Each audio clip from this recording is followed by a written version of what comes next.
Awesome. Well, welcome again, everybody. David Horton here, and we are going to get started with the book of Daniel. Let me start sharing my screen. Boom, boom, boom. Wonderful. So this is Daniel week 1, which is an 8-week class. I don't have us skipping any weeks here. Something may come up and you get an email saying, oh, we can't meet this week. I'm sorry about that, but um, we're going to schedule to go through October the 20th. It'll be at this time every week, 6:30 on Wednesdays. It'll be this Zoom link that I sent you all tonight. But I'll send out reminders every week. Okay, so you can just go to your email, click on the link, and pop up here. These sessions are being recorded. Okay, mostly I'm sharing my screen, so we can't see you. No need to get all dressed because you're going to be recorded. That's just because it looks like half of the, no, not half, about 2/3 of the folks signed up tonight aren't here. That's okay. Many told me that they just couldn't be with us on Wednesday nights, but they are eager to watch the recordings. If that's you right now, good to see you. I'll send out the recordings every week. This is going to be a mostly lecture-based class with some participation. If you've been in a class with me before, you know I like to do polls and Mentimeters and answer questions in the chat. That makes it more of a conversation rather than just me talking to a camera for 45 minutes. Okay. I want to go verse by verse through the book of Daniel. That's why we're only studying like one chapter tonight. We'll do 2 chapters next week. We're not going to cover a whole lot of Bible per Wednesday. That's on purpose because I really want to go through verse by verse.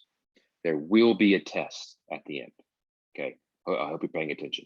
There will be a test. I'm just kidding. There will not be a test. There will not be a test. We'll see. Okay.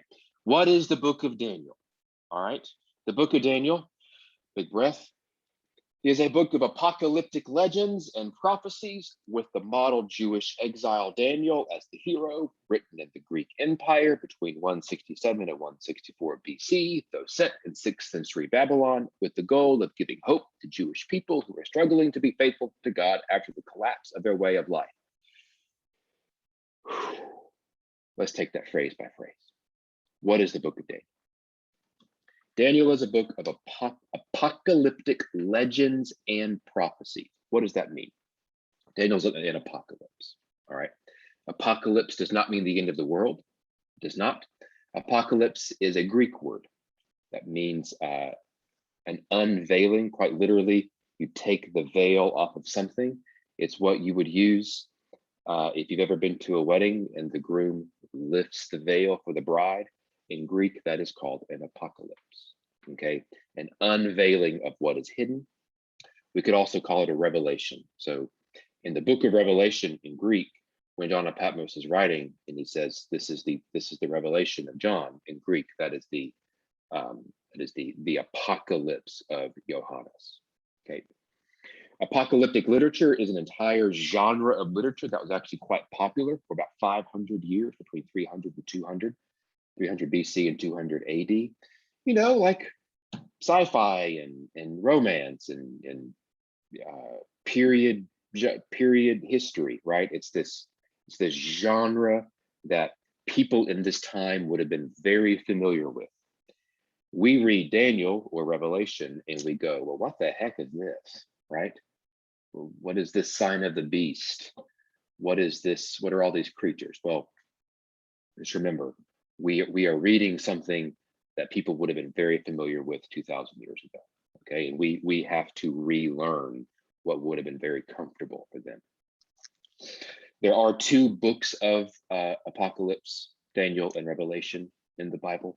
I taught Revelation a while ago and I really enjoyed doing it. And I thought, I really want to get to Daniel. There are a few major themes that really point out, okay, this is an apocalypse. Okay, the first is God being in charge of all of creation and leading all of creation toward a final outcome. Okay, it's a major theme. major thing.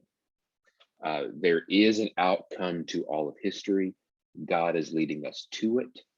Okay, and an apocalypse wants to show us what that outcome looks like. Then in all apocalyptic literature, there is this supernatural being that shows up, okay, to convey a message to a human being. So in the book of Revelation, you have all of these angels, supernatural beings, conveying a message, okay, about the end of time to a human being, John of Patmos, all right? And that human being will now be the messenger for the rest of the world, okay? So here in the book of Daniel, Daniel is supposed to be this messenger who gets all of these messages from somebody else, okay? Angels in his case. And it is his now job to convey what he's gotten to everybody else, to us to this day. In apocalyptic literature, there's always a fight between good and evil. And it's unclear who's going to win, good or evil, except at the end of the day, always good triumphs. There's a heavenly realm and an earthly realm, and they're very closely connected. The idea is that what goes on in the heavenly realm affects what goes on in the earthly realm, and what goes on in the earthly realm affects what's happening in the heavenly realm. So if there were an apocalyptic book written about this moment right now, then our Zoom Bible study would be accomplishing something in the heavenly realm. Don't know what it is, but it has some kind of influence in a place that we can't see. And perhaps there's something going on in the place that we can't see that has brought you to this Zoom call tonight, right? That's the kind of cosmology or order of things that apocalyptic literature deals with. The heavenly realm and the earthly realm exist, separate planes, but they influence one another. And finally, in all apocalyptic literature, there's this judgment, a final judgment, a judgment on the unrighteous people, and a vindication or a proving that, you're right, of the righteous. And that judgment and that vindication is coming soon.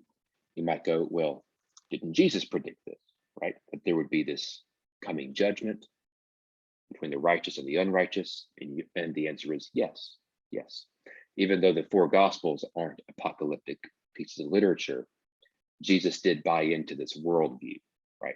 Between good and evil, heavenly realm, earthly realm, judgment and vindication, okay? Finally, the book of Daniel is really cleaved into two, between the first 6 chapters and the final 6 chapters. The first 6 chapters are what I'm calling legends, these stories about who Daniel was and what Daniel did. The last 6 chapters are prophecies. That's when you're going to go, oh my goodness, this sounds a lot like Revelation, okay? Well, actually, Revelation, it's more true to say Revelation sounds a lot like Daniel. Revelation will end up pulling from the book of Daniel. And so those final 6 chapters are really important to how we understand the New Testament. So Daniel, who was Daniel? Daniel, so back to that like big summary statement a few slides ago with the model Jewish exile, Daniel as the hero, okay? Daniel is supposed to be this perfect model of who a Jew is supposed to be in a very non-Jewish culture. In this setting, it's the Persian Empire. We'll get to kind of this historical context in a few moments, but for now, just know that Daniel is supposed to be this exemplar, this what we're all supposed to be faithful when the world around us is not faithful. Okay, he stays completely true to who he is. He keeps his integrity or faithfulness. I like to use those two terms interchangeably, integrity and faithfulness. He keeps it in all circumstances. Daniel is essentially perfect. He is a perfect Jewish hero, which likely means he did not exist. Okay, like the historical figure of Daniel probably wasn't a real historical figure. He's more likely a character of instruction, kind of like Job, right? If you read the book of Job, you're going, goodness, this guy's life was terrible, right? Job probably didn't exist as a historical figure. He was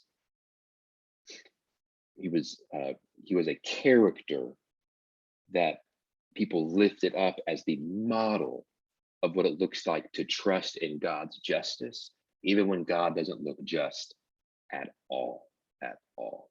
Okay. Daniel is who we should all aim to be in a culture that just doesn't abide by our values. Now, when we get to chapters 7 through 12, and we get to all these prophecies, that Daniel, I'm going to argue, probably did exist. Somebody had all these visions. Okay. Daniel's going to be taken up into heaven, have all these visions. Somebody had those visions. Those visions happened to somebody. That person probably existed, but he wrote under the name of Daniel. Why? Why would you do that? Well, whoever this happened to, nobody knew who that was, but people knew who Daniel was, right? People knew who this figure, this hero was, okay? We see this with a lot of Paul's writings. Like, for example, it's unlikely that Ephesians was written by Paul, but they write under the name of Paul because they knew who Paul was. It was actually very respectful to write under somebody else's name. Same thing here with Daniel. Daniel was written in the Greek Empire between 167 and 164. We got a 3-year time frame. Though Daniel is set many hundreds of years before in 6th century Babylon. So what's that about? Well, I've listed some very important historical dates for you. I'm not going to go through all these dates, but I'll just give you a summary of how we got here. Daniel was written in a period in biblical history that we don't get to very often. Most of biblical history happens while Israel is under a king, or beforehand when they're in slavery, or in the time of Jesus in the Roman Empire.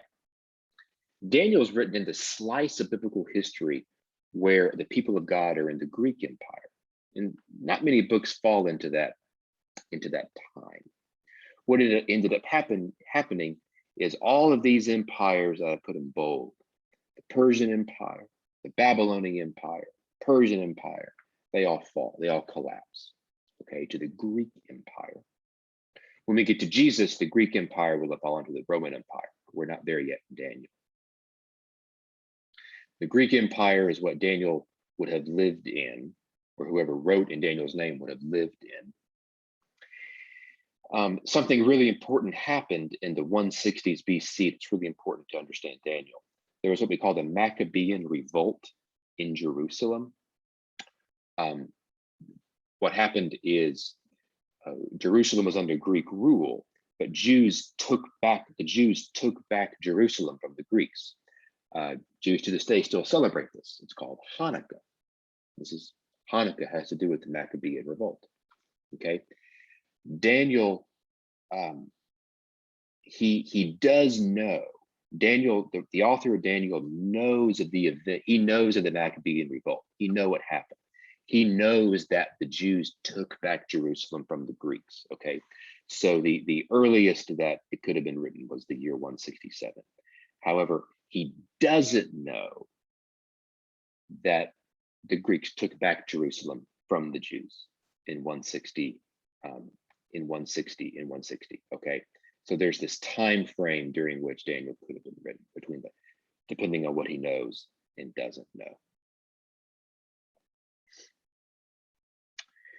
I'm seeing some comments in the chat. Steve, I see your comment. Let me go through some maps, and I'm going to come back to you. So I'm going to I just gave you like all these empires, and they're going what? Let me just show you.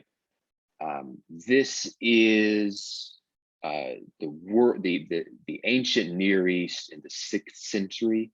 You had the Median Empire, the Babylonian Empire, the Egyptian Empire. These were the world's superpowers. Okay. This is important because Daniel, even though Daniel was written in the 160s BC, the events are written as to occur 500 years before that with the Babylonians and the Medes. Okay. The Persian Empire takes over from the Babylonians. This is where they ruled their domain. And this is the world that Daniel would have lived in. This is the empire, the Greek Empire. If you remember your high school history, Alexander the Great, he conquered all the known world, all the way from what is now India and Iran, all the way to Egypt. This is the world that Daniel was written in. Okay. Finally, Daniel was written with the goal of giving hope to Jewish people who were struggling to be faithful to God after the collapse of their way of life. Like, what collapse happened? So when Alexander the Great took over all the known world, he essentially assimilated all of the known world's cultures into Greek culture. People spoke Greek. People lived a Greek way of life. Well, what does that mean for your normal, everyday practicing Jew? Okay, similar situation in our culture, right? What does it mean to be a Christian in a very non-Christian culture, right? And we live, in the Bible Belt. It would look very different if we were up in New York, right? If we were up in Portland, if we were in Chicago or in Austin, right? What does it mean, and what does it take to live out your values in a culture that doesn't abide by those values? Daniel was living that life. More particular to his context is the Greek emperor, way after Alexander the Great. He will desecrate the Jewish temple by building an altar to Zeus. Okay, that'll be very important later on in Daniel. And people are going to wonder, well, is Judaism at an end? Is this the end of our religion? They're very, it's a kind of a hopeless feeling when the most important part of your religion, the temple, was just desecrated, right? There's also a civil war going on in Jerusalem with that Maccabean revolt. You had some people who wanted the Greeks to win. They were very happy with Greek culture. And you had some Jews who, wanted to take Jerusalem back from the Greeks. And so there is this tension going on, even within the nation of Judaism, about what it meant to be Jewish and who do they want to rule. It was a time, I put here, of national upheaval, confusion, fanaticism, possibility. In other words, Daniel wrote in a time much like ours. Things were very much so in the air. The world was a dumpster fire. People were figuring out how to live faithfully in a culture that did not look like them. And people in the nation were very much at one another's throats. That's the context that Daniel writes in. Let me take a moment and answer some questions. Steve says here in the chat, David, you just blew my mind with the concept of Daniel and Job not being figures of history, but characters of instruction. I haven't heard that before. What other such examples might there be in the Bible? Oh, goodness. Great question, Steve.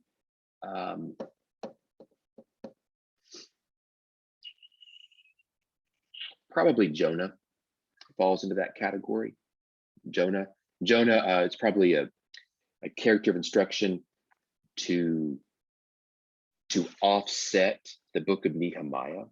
I'm sorry, not the book of Nehemiah. It'll come to me in a minute. There's another prophet in the Old Testament that writes about the fall of Nineveh, the capital of Assyria. It is very judgmental and harsh. And Jonah is written as a foil, saying, actually, salvation is possible for these people. He's probably a character of instruction. The reason I say that these folks are probably characters of instruction and not figures of history is because they're not attested to by any other historical source, right? So King David, we know, lived. Like, non-biblical sources testify to people like King David, totally testify to people like Jesus and Paul and Peter, right? We know these folks lived. Daniel and Job, though, because they're just so perfect examples, probably were characters of instruction. Somebody private messaged me about Esther. Was Esther maybe a character of instruction? That one, Esther is a gray area. We don't know, because Esther, in the book of Esther, right? It's on her to use her power as the queen of the Persian Empire to save the Jewish people. But she's not a perfect character. She doesn't act until she's forced to do so by her relative Mordecai. And because she's not perfect, it's actually more likely that she actually lived, right? When you're a perfect illustration in the Bible, more likely somebody did use you as a character of the structures. Okay. Okay. Great questions. Great questions. The obvious caveat there is Jesus. Like, Jesus is perfect, and yet we also know that he was a real figure of history. Okay, friends. So I want you to go to Daniel 1. Enough of all that history and geography and maps. All those. I know that took a while. All of that was actually extremely important to understand Daniel, and we're going to have to go back and refer to all of that context as we go throughout Daniel. So let's go to Daniel chapter 1, verses 1 through 7. I'm just going to read verse by verse, okay? In the 3rd year of the reign of King Jehoiakim of Judah, King Nebuchadnezzar of Babylon came to Jerusalem and besieged it. The Lord let King Jehoiakim of Judah fall into his power, as well as some of the vessels of the house of God. These he brought to the land of Shinar and placed the vessels in the treasury of his gods. Then the king commanded his palace master, Ashpenaz, to bring some of the Israelites of the royal family and of the nobility, young men without physical defect and handsome, versed in every branch of wisdom, endowed with knowledge and insight, and competent to serve in the king's palace. They were to be taught the literature and language of the Chaldeans. The king assigned them a daily portion of the royal rations of food and wine. They were to be educated for 3 years, so that at the end of that time, they could be stationed in the king's court.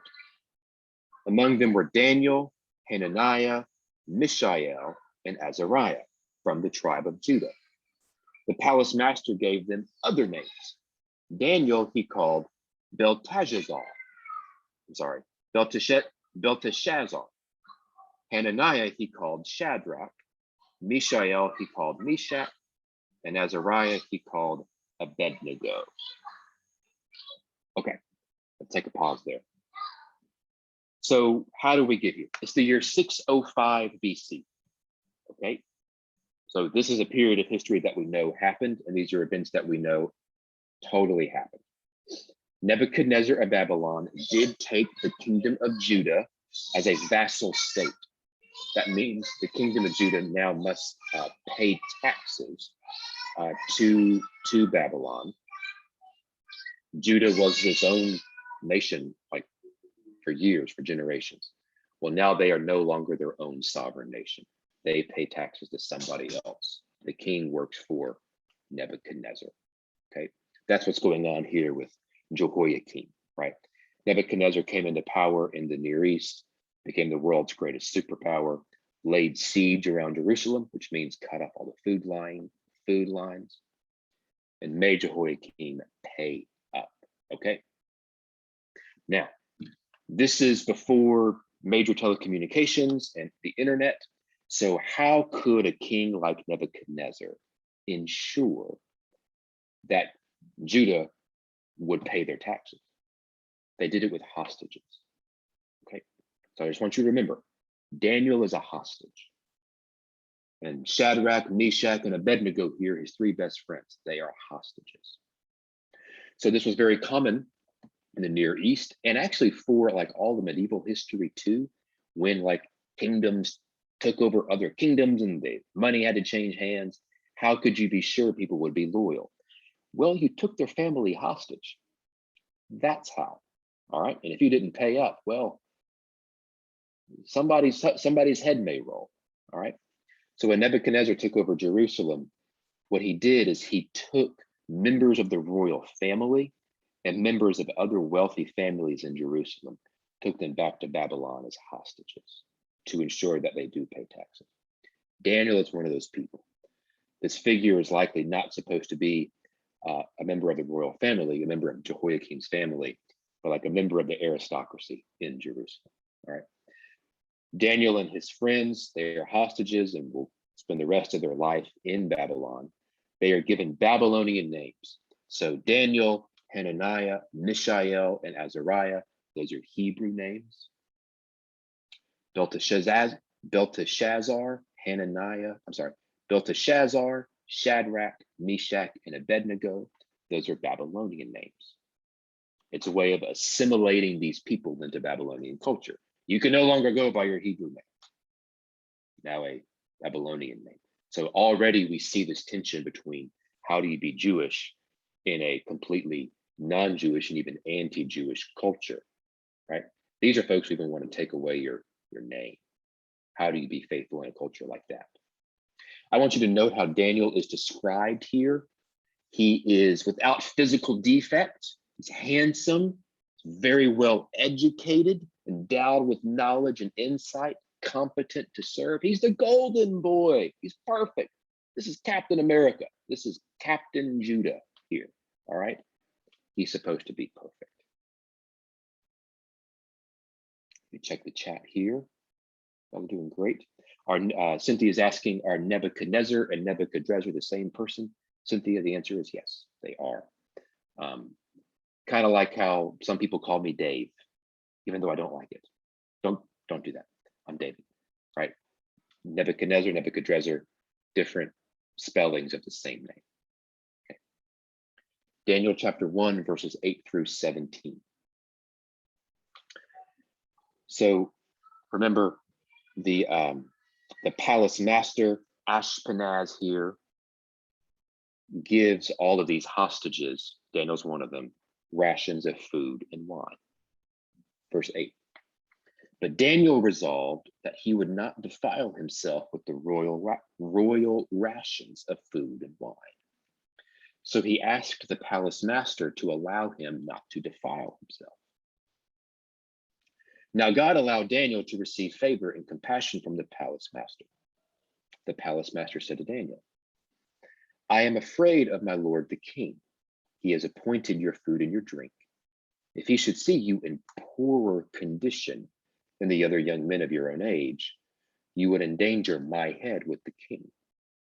Then Daniel asked the guard, whom the palace master had appointed over Daniel, Hananiah, Mishael, and Azariah. Please test your servants for 10 days.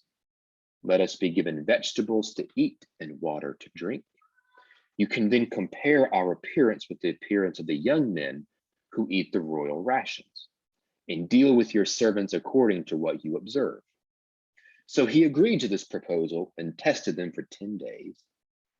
At the end of the 10 days, it was observed that they had appeared better and fatter, better and fatter than all the young men who had been eating the royal rations.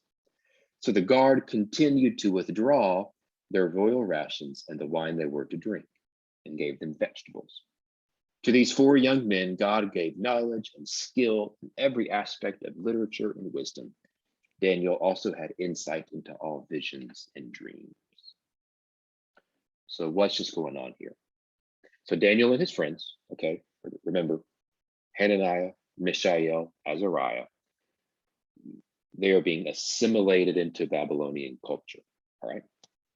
A comparison would be, oh my goodness, we're going to have thousands upon thousands of Afghan refugees coming onto American soil. We'll be welcoming many of them into Houston.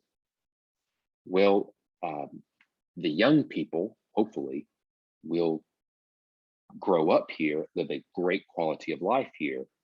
And at some point, they're going to have to figure out, okay, what part of my Afghan identity do I hold on to?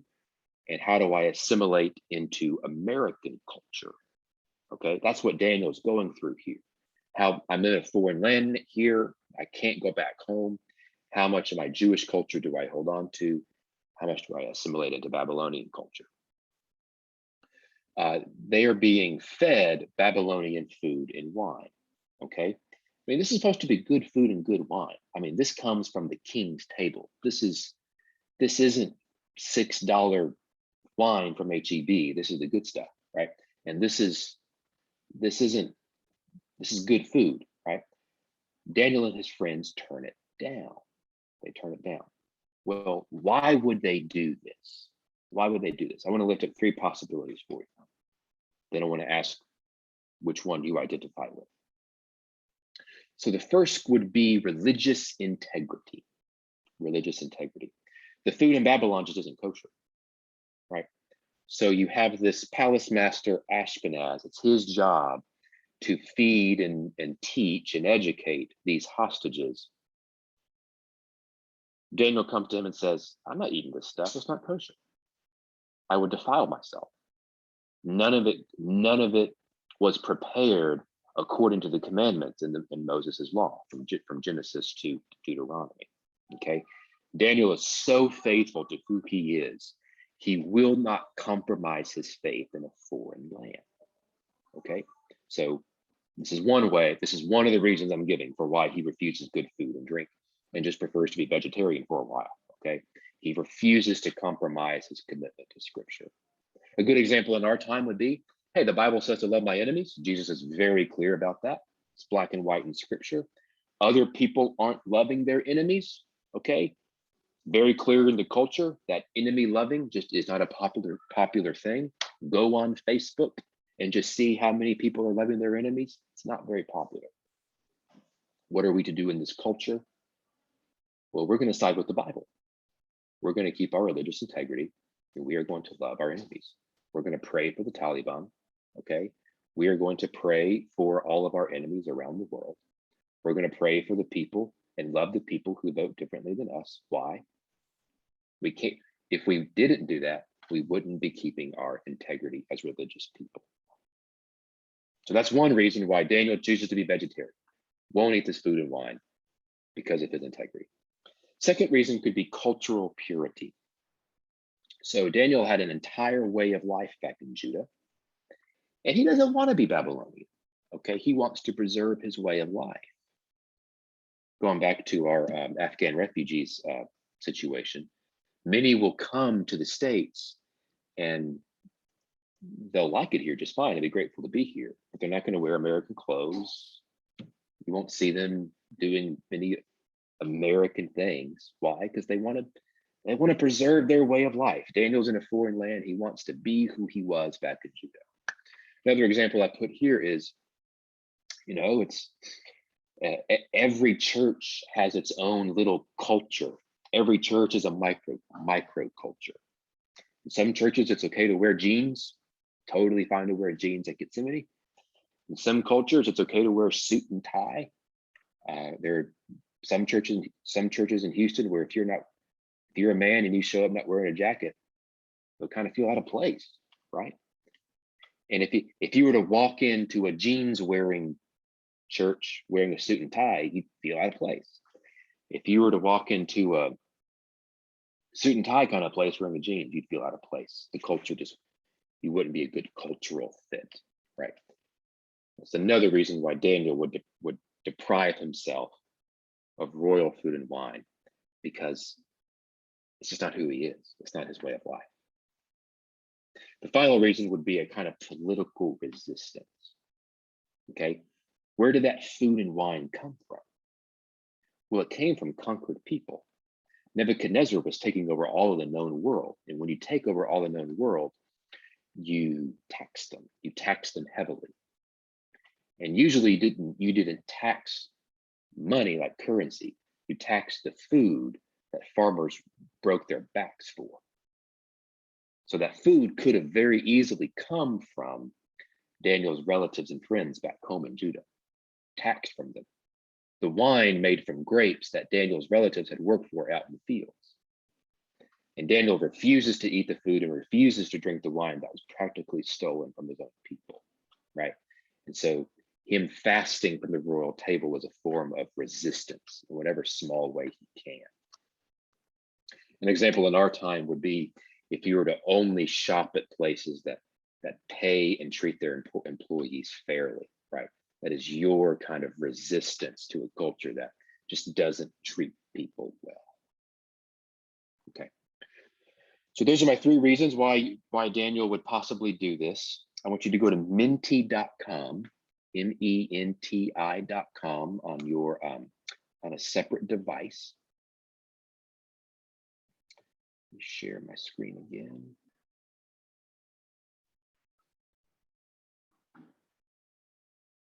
Excuse me. When you go to menti.com, enter in this code 1707 2051. So again, menti.com, menti.com. Enter in 1707 2051. You'll participate in this poll. So in this time, September 2021, what's more important to you of these three? You can rank them in this poll, first, second, third. What's more important to you? Your religious integrity, I will not compromise my faith. Is it cultural purity? I will not depart from my way of life.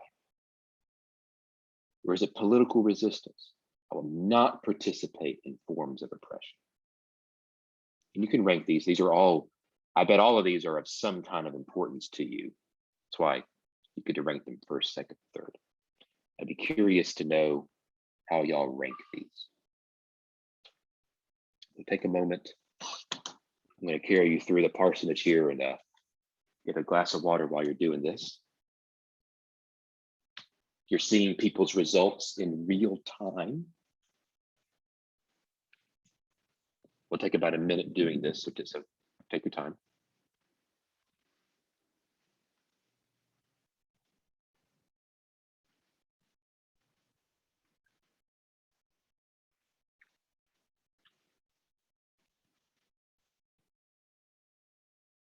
Okay.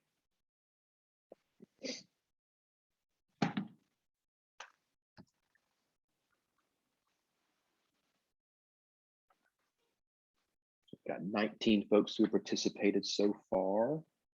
Thank y'all.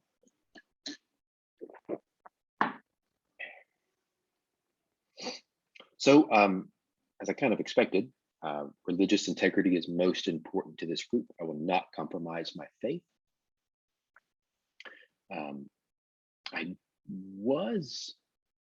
I had wondered if political resistance would be higher. That's very interesting, very interesting. I think if we were to do this, poll with some of the non-English speakers at Gethsemane, I would venture to guess that political resistance here and cultural purity would be flipped, where religious integrity would still win, but second might be cultural purity. I would not depart from my way of life, from my home country. Okay, I wanted to do this exercise so that you can kind of see if Daniel was living in 2021 and he was faced with our challenges. You know, am I gonna wear a mask when I'm not forced to? Am I gonna get vaccinated? How am I going to help out with all the world's issues? What would be most important to him?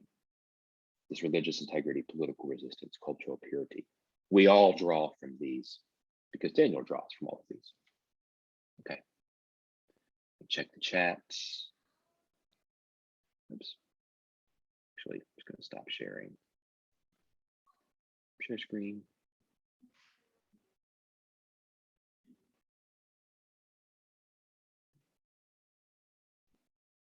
Okay. All right. Daniel chapter 1, verses 18 through 21. Please excuse that typo. Daniel chapter 1, verses 18 through 21. So Daniel's bet has paid off. He and his buddies have been living off of veggies. They essentially go vegetarian for 10 days. The palace master Ashpenaz is he gets off. Remember, he was worried that the King Nebuchadnezzar would see Daniel and his friends eating only vegetables, refusing the king's food, and look malnourished. They do not look malnourished. Actually, they look better off than all the other hostages who were eating from the king's table. So the bet pays off. Verse 18. At the end of the time that the king had set for them to be brought in, the palace master brought them into the presence of Nebuchadnezzar, and the king spoke with them. And among them all, No one was found to compare with Daniel, Hananiah, Mishael, and Azariah. Therefore, they were stationed in the king's court in every matter of wisdom and understanding, concerning which the king inquired of them. He found them 10 times better than all the magicians and enchanters of the whole kingdom. And Daniel continued there until the first year of King Cyrus. Now that would be 66 years. Okay, so if it's the year 605, Nebuchadnezzar has taken over the kingdom of Judah. King Cyrus is the first king of the Persian Empire. The Persians take over from the Babylonians 66 years later. So whether Daniel is a historical figure or not, we're supposed to assume that Daniel lives the rest of his life as a hostage in the royal court. Okay, 66 years he lives there. If he's a teenager when he comes, he still would have been an older man. Daniel and his friends' resistance to the Babylonians, or their keeping their integrity or their purity, it pays off. They are much better off than all of the other hostages. Now, this is very apocalyptic, and we're gonna see these kind of glimpses of apocalyptic literature throughout the book. Something true is being unveiled here, right? So this legend here about Daniel refusing royal food and wine, it is unveiling something true in a supernatural way. Okay, so what is the truth here? What's the message? It's that the God of Israel will triumph over all the world's leaders. Okay, so there's something kind of defiant about the story, where Nebuchadnezzar gives this unpure food and wine that's not culture, that's not kosher, that probably was stolen from Jewish peasants, and tries to force it on these Jewish hostages. But their God, the Jewish God, the God of Israel, wins. And so the story, as we talked about earlier, is in and of itself a fight between good and evil. God of Israel standing in for good, Nebuchadnezzar for evil. So it's really not about the food and wine. It's about the God of Israel versus King Nebuchadnezzar. Which king is going to win at the end of the day? God or Nebuchadnezzar? God wins. That's what I mean by this story being kind of apocalyptic. Something hidden. There's a double meaning here that we're meant to see. God wins over Nebuchadnezzar. And time again in Daniel, we'll see this, where God, symbolizing all the good things of creation, will beat out the evil king Nebuchadnezzar. Also, I want you to see that this kind of allegiance to the God of Israel, it pays off for people who are not Jewish. So this Ashpenaz figure, this guy, I mean, he gets off scot-clean. He's really concerned that Daniel, Hananiah, Mishael, and Azariah, them being underfed, is going to work out poorly for him. But he turns out to be okay. He was afraid. Turns out he had nothing to be afraid of. Those who side with the people who side with the God of Israel are protected, right? So I may not be on the inside of something, but as long as I'm friends with the insiders, I'm okay. That's how it goes with Ashpenaz. That's how it will go with all the Babylonian people who end up siding with Daniel. As long as you side with Daniel, you're siding with God. It's a way of saying that blessing, being blessed, has a way of rubbing off on people. Daniel, his